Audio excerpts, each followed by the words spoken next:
reka muri aka kanya hano kuri NIT Media Kigali tubagezeho iki kintu kidasanzwe cyatangiye kugaragara mu mujyi wa Kigali cyangwa se no mu Rwanda rwose muri rusange, aho kuri NIT Media Kigali tutajya dutangwa n'ibintu amakuru agezweho ari gutrendinga azenguka ku mbuga nkoranyambaga zigiye zitandukanye cyangwa se social media zigiye zitandukanye, aho tuba tugomba kubreakinga no kubagezaho ibintu biba bigezweho biri gutrendinga biba byatangajwe ahantu hagiye hatandukanye.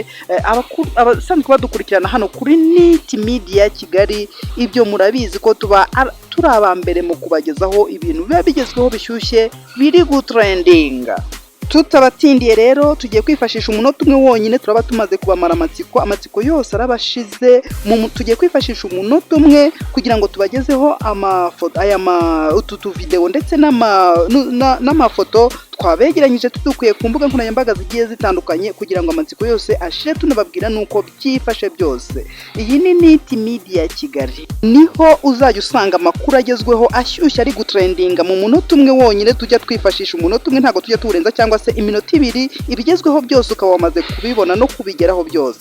Niba nta na rimwe wigeze duha ubufasha bwo gukora kuri subscribe cyangwa se ukande kuri like unafungura inzogera kugira ngo tujye tubana mu buzima bwa buri munsi, iki nicyo gihe rwose ibyo bidukorere.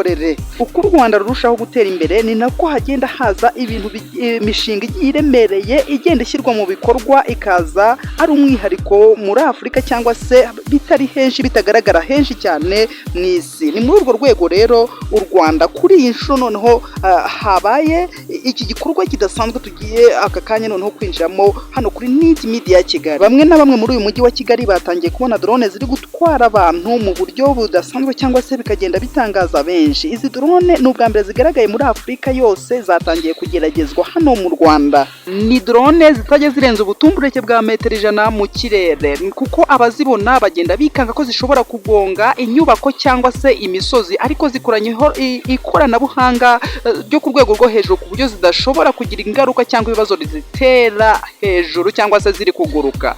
Kuri NIT Media Kigali rero abasanzwe batumenyereye bazi ko dukora akantu kagufiye ko kumara amatsika abantu, kugira ngo ahubwo wenda tukari bukora utundi twishi tugenda tudukurikiye, ariko tugenda dukora utuntu dutoya tutabarambiye. Kora kuri subscribe niba utarigeze duha ubwo bufasha bwo gukora kuri subscribe.